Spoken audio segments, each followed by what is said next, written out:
we'll move on now to our predictions for NXT TakeOver 30. Let me just get my spreadsheet out so I can note down what we're going with. We'll start things off with. By the way, there are three different matches that could potentially be added onto the card. In Timothy Thatcher, Finn Balor, Santos Escobar, and Isaiah Swerve Scott, and Rhea Ripley and Mercedes Martinez. I do strongly think one of those will be added to the card because at the moment it's a 4-match main card. The triple threat tag team matches on the pre-show. So I do suspect there'll be another singles match on that card. If there is, me and Kieran will tweet out our predictions for that particular match, just as confirmation of what we're going with. But as of right now, we'll just go with the confirmed matches. So we'll start off with, on the pre-show, Breezango taking on Oney, Lorcan and Danny Burch, and Legado del Fantasma, Raul Mendoza and Joaquin Wilde in the triple threat match to determine the number one contenders for the NXT Tag Team Championship. Who are you going with and why? Mendoza and Wilde. Okay.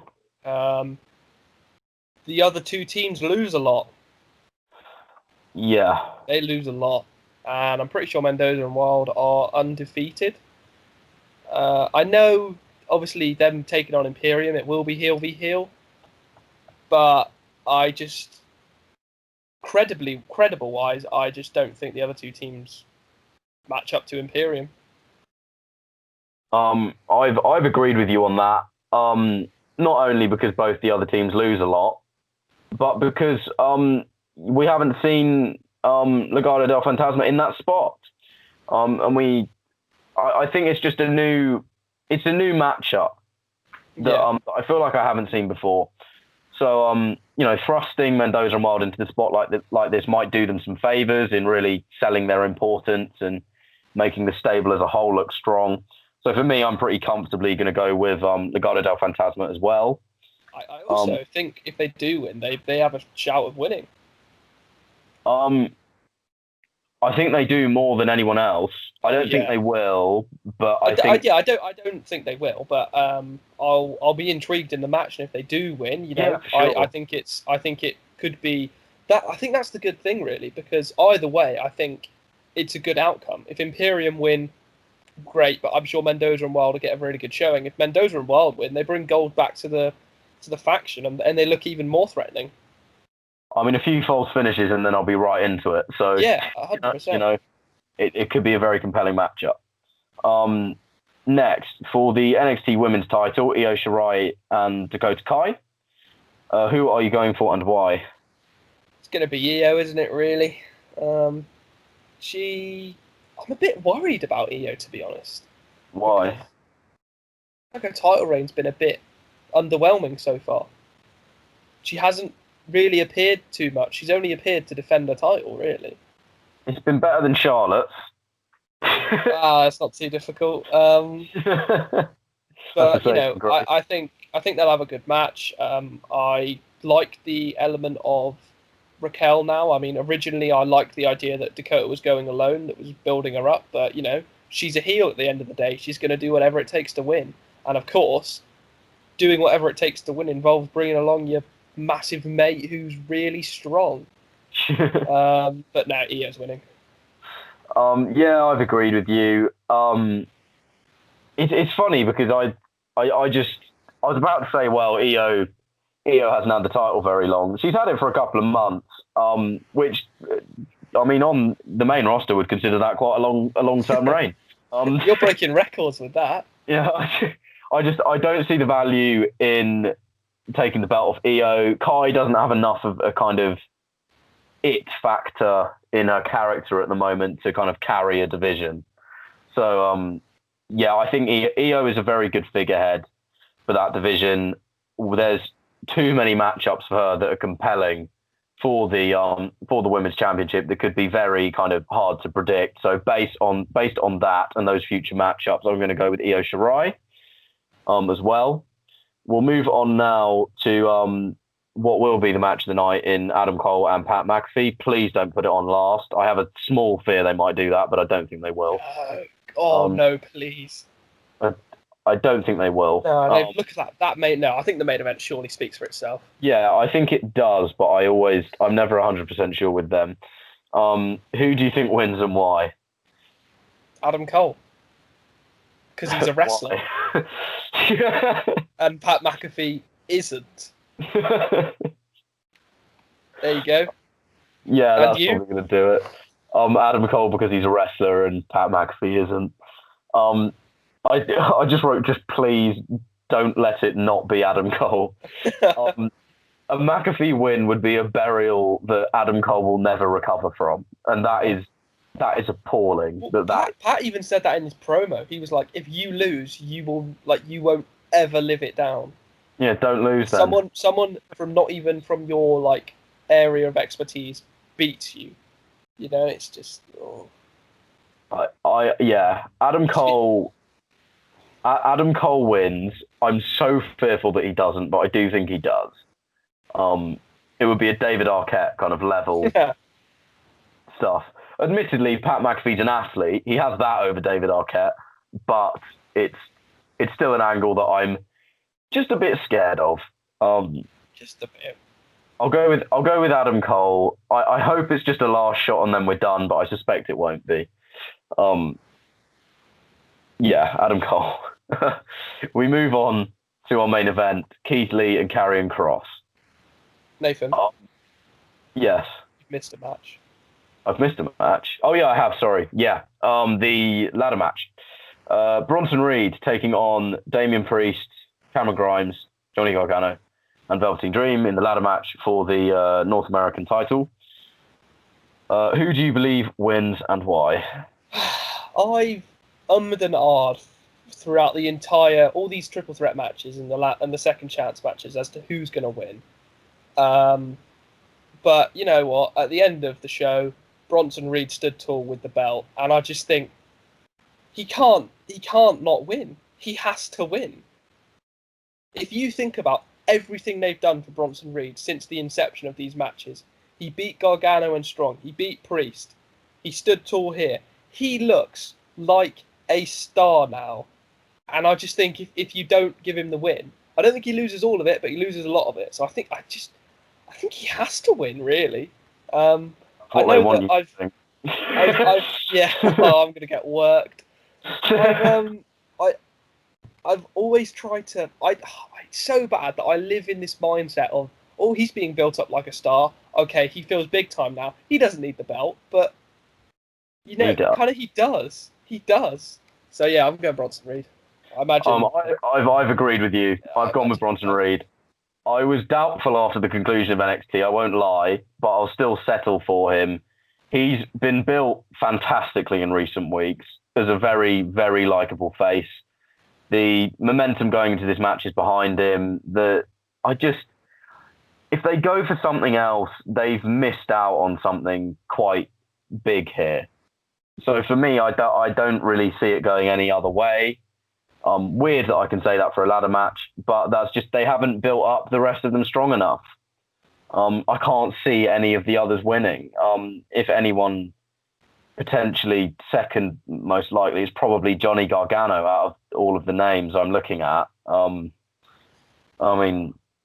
think they're all on a peg below Bronson Reed, to be honest. They're all a peg below him. So yeah, Bronson Reed for me wins. I hope they don't work us, because that would book them into a corner themselves. We'll move on to our main event, Keith Lee and Karrion Kross. Who have you gone for and why? This was a hard one. This is the hardest one on the card. Because Karrion Kross has been superb since he's debuted. He's undefeated. He's bold. And he's terrifying. And yeah. Keith Lee, probably one of the biggest moments in NXT, winning the NXT title, becoming the first dual champion that wasn't Adam Cole when he had the tag belt and the North American title. You get what I mean? Yeah. He is now at the very top of the company, arguably. So, I mean, just a side note, I probably wouldn't have booked this as Keith Lee's first match because I think he's going to lose. I really do. So I'm predicting Karrion Kross to dethrone Keith Lee pretty much immediately. Keith Lee recovers from losing for me. Karrion Kross doesn't. He probably will. Like, they'll probably both find a way to recover if they were to lose. I just think right now Karrion Kross is so hot, and you got to give him the gold. You got to give him the belt, regardless of the fact that, like I said, Keith Lee made history and he's only just won the title. It really is a shame because it could have been really good, but when you come across a big, bold, 6 foot, God knows what man, you you got to give him your gold because he's terrifying and he'll kill you. So yeah, I'm going Karrion Kross. I was hoping you'd say Keith Lee, really, because I've also gone for Karrion Kross. I have a sneaking suspicion that Vince may want to call up Keith Lee sometime soon. Yes. The recent horrendous ratings, because as we know, Vince loves Keith Lee. I also fear that if Kross loses, he loses a lot of credibility and can't quite be seen as the same monster he was before. Yeah. Him as champion could make for fun main event angles in future. He's got a lot of heat going into this main event with the fireball angle. Yeah. Oh god. Had to sneak that one in. But yeah, I mean, literally, and in the just for the punchline, literally in for the punchline. In both ways, he has a lot of heat.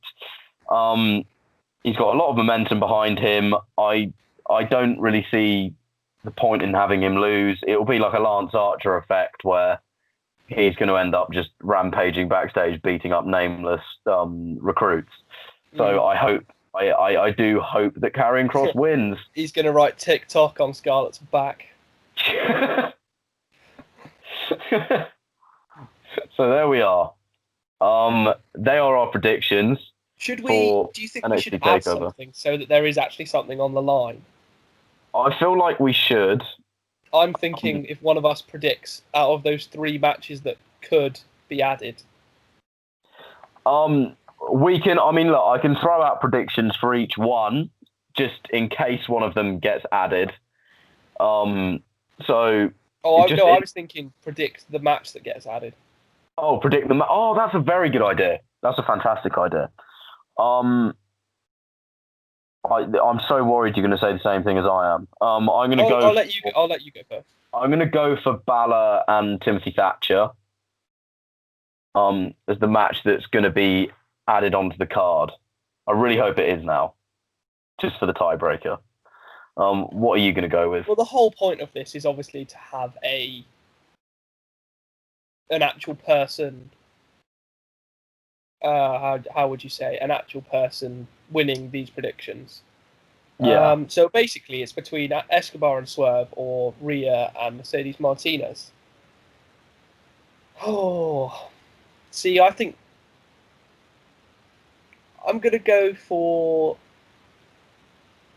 Escobar Swerve. I think. Okay. That's interesting. I would have gone for Rhea and Mercedes Martinez.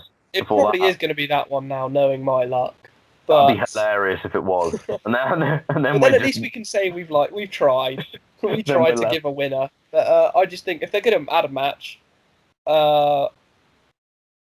yes, you've got the Balor Thatcher stuff, although it has just started, which makes me think that maybe it's not going to happen straight away. Whereas Swerve Escobar's kind of been building since he said in that video package that he's beaten him, and he has beaten him. So, he wasn't pinned in this match. He also had Escobar beat. So I think you can credibly say that Swerve deserves a title shot, and I think, judging by the build, he'll probably get it at TakeOver. Fingers crossed.